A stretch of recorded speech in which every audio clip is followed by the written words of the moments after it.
Hey, I'm Dr. Jetta Robinson. I'm a licensed clinical professional counselor and a first generation poverty disruptor.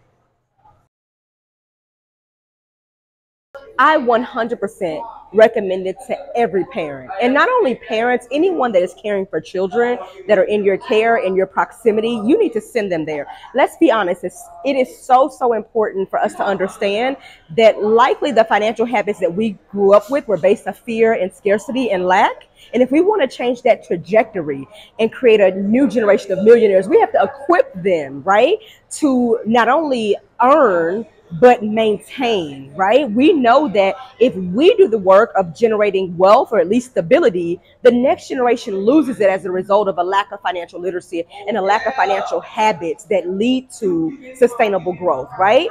And I think that piece is so important. And if you're like me, you're a first generation poverty disruptor. I learned how to work for money. I didn't know how to generate wealth and certainly not how to keep wealth. I learned how to pay bills, right? And that's a totally different mindset than what a millionaire has to adopt.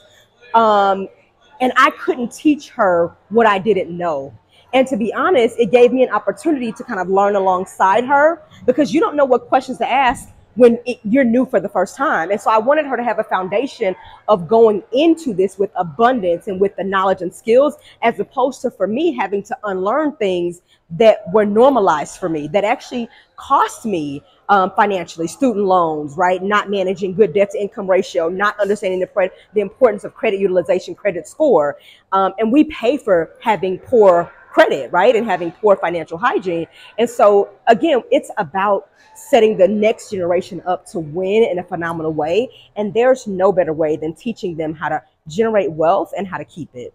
And so yes, resoundingly yes, every single kid and teen needs this. Every family that's committed to doing legacy living work, what are we doing? What are we waiting for?